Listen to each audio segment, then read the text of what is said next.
कोशिका से अंग तंत्र तक। कोशिका को इंग्लिश में बोलते हैं सेल टू, और अंग को बोलते हैं ऑर्गेन्स सिस्टम, यानी कि सेल टू ऑर्गेन सिस्टम, कोशिका से अंग तंत्र तक। तो कोशिकाएं क्या होती हैं? कोशिका किसे कहते हैं? कोशिका अभी हमने बताया cell is the unit of life. Cell means कोशिका, यूनिट मींस इकाई, इज मींस है, यूनिट मींस इकाई ऑफ द लाइफ, यानी जीवन का एक इकाई है। जैसे ये घर बना है, ये कमरा बना है, ये स्कूल बना है, तो किससे बना है? ईंट से बना है। तो ईंट क्या है? जैसे ये घर बना है हमारा ईंटों के द्वारा, वैसे ही ये हमारा पूरा शरीर बना है कोशिकाओं के द्वारा। किसके द्वारा? कोशिकाओं। हाँ, तो कोशिकाओं से बना है। तो वही समझो कि जैसे पूरे घर में जो ईंट का रोल है, भूमिका है, वही हमारे पूरे शरीर में सेल की भूमिका है। ठीक है, कोशिका की भूमिका है। तो cell is the unit of life. कोशिका किसी भी सजीव के शरीर रचना की मूलभूत इकाई है। कोई भी जीव है, चाहे वो हम लोग हैं, चाहे ये पेड़ पौधे हैं, चाहे हाथी, घोड़ा, बंदर, शेर, चीता, कुछ भी है, इस पृथ्वी पर जितने भी जीव हैं वो सब किसी न किसी कोशिका से ही बने हैं। बिना कोशिका, भाई कोई भी घर बनता है तो कैसे बनता है? ईंट से ही तो बनेगा, है ना? तो वैसे ही जितने भी इस पृथ्वी पर जितने भी जीव हैं, सभी जीवों की संरचना जो होती है वो कैसे पूरी होती है? कोशिकाओं से। So we can also call cell is the unit of life. समझ में? At this earth all living things, all living organisms which is present at this earth, they are made up of only different types of cell. तो cell क्या है? किसी भी जीव के शरीर रचना की सबसे छोटी इकाई है। संरचना के आधार पर पृथ्वी पर उपस्थित जीव दो प्रकार के होते हैं, यानी कि उसकी जो बनावट है उसके शरीर की, उसकी बनावट के आधार पर पूरे पृथ्वी पर जो जीव होते हैं वो दो प्रकार के होते हैं। अब जीव क्या होता है? जीव कितने प्रकार के होते हैं? दो। कौन कौन से? एक कोशिकीय, बहुकोशिकीय। हाँ, अब उनको कहें एक कोशिकीय या बहुकोशिकीय। तो एक कोशिकीय जीव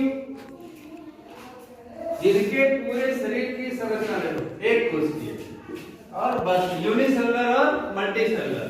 एक कोशिकीय मींस यूनिसेलुलर, एक कोशिकीय मींस यूनिसेलुलर, और बहुकोशिकीय मींस मल्टीसेलुलर। तो एक कोशिकीय जीव क्या होते हैं? इन जीवों की शरीर रचना एक ही कोशिका में पूरी हो जाती है, यानी कि एक ही सेल में। जैसे कैप्सूल देखो, जब बीमार होते हो तुम लोग तो डॉक्टर लोग दवाई देते हैं, तो टैबलेट देते हैं, सिरप देते हैं, इंजेक्शन लगाते हैं, और एक कैप्सूल भी होता है खाने वाला। तो उसी तरह से कैप्सूल में पूरे उनके शरीर की रचना हो जाती है। जैसे हमारे शरीर की रचना में हमारे अंदर कहीं हार्ट है, कहीं लीवर है, कहीं किडनी है, कहीं पैंक्रियास है, कहीं स्टमक है, सब चीजें हैं। तो ऐसे उसमें भी होता है, लेकिन वो सब सारे उसके शरीर की जो रचना होती है वो एक ही कोशिका में पूरी हो जाती है। और एक कोशिकीय जीव उसको कहते हैं, जैसे अमीबा, पैरामीशियम, यूलिना, जीवाणु, विषाणु आदि। तो अमीबा क्या है? अमीबा क्या है? अमीबा, पैरामीशियम, यूलिना क्या है? मैंने एक बार बताया था कि ये क्या है? प्रोटोजोआ है। क्या है? और अमीबा कहाँ पाया जाता है? गुड। अमीबा कहाँ पाया जाता है?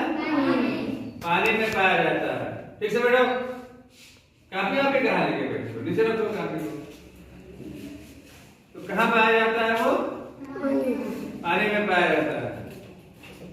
तो ये एक कोशिकीय प्राणी है। समझ में आया? एक कोशिकीय प्राणी क्या है? जिन जीवों के पूरे शरीर की संरचना, यानी उसके शरीर के सारे अंग एक ही कोशिका में व्यवस्थित हो जाते हैं, उसे एक कोशिकीय प्राणी कहते हैं। क्या कहते हैं उसको? यूनिसेलुलर। जैसे अमीबा, पैरामीशियम, यूलिना, जीवाणु, विषाणु आदि। फिर आता है बहुकोशिकीय। बहुकोशिकीय मतलब मल्टी सेलुलर, बहुकोशिकीय मींस मल्टी सेलुलर जीव होते हैं, यानी जिसमें एक से अधिक कोशिकाएं पाई जाती हैं। तो ये पूर्णतः विकसित जीव होते हैं। विकसित मतलब इसमें हाथ, पैर, आंख, नाक, कान ये सब क्लियर होता है, पूरा विकसित होता है। इसको बोलते हैं, क्या बोलते हैं? पूर्णतः विकसित जीव होते हैं। इनकी शरीर रचना एक से अधिक या असंख्य कोशिकाओं के द्वारा होती है। हमारे शरीर में इतनी कोशिकाएं हैं कि हम गिन ही नहीं सकते, अरबों कोशिकाएं हैं हमारे शरीर में। यानी कि जैसे ये हमारा एक उंगली छोटा सा है, अगर इसको हम ऐसे काट दें, थोड़ा सा, बहुत जरा सा काटें ऐसे, तो काटने के बाद उसको माइक्रोस्कोप के द्वारा स्लाइड में इसको पहले रखें, फिर स्लाइड में कवर स्लिप लगा दें, कवर स्लिप लगाने के बाद उसको माइक्रोस्कोप में रखें, माइक्रोस्कोप में रख करके देखेंगे तो इस छोटे से पार्ट में at this earth there are two types of living things are present, first animals and second plants। इस पृथ्वी पर जितने भी जीव हैं उनको दो भागों में बांटा गया, एक को कहा गया कि ये जंतु है और एक को कहा गया ये वनस्पति में। हाथी, चीता, मनुष्य, बरगद, बरगद मतलब पेड़, जो पेड़ है ना बरगद का, या ये सागौन का पेड़ है, या गेहूं का है पौधा है, धान का पौधा है, ये सभी कोशिकाओं से ही बनता है। आप ये समझो कि इस पृथ्वी पर जितने भी जीव हैं, और जीव के अंदर दोनों आते हैं, यानी जंतु भी आते हैं और वनस्पतियां भी आती हैं, तो वो सब विभिन्न प्रकार के कोशिकाओं से बनते हैं। और वो कोशिकाएं जो होती हैं, जो जीव होते हैं, कोशिकाओं के आधार पर, संरचना के आधार पर अगर हम देखें तो कुछ जीव एक कोशिकीय होते हैं, यूनिसेलुलर होते हैं, और कुछ जीव बहुकोशिकीय होते हैं, यानी कि मल्टी सेलुलर होते हैं।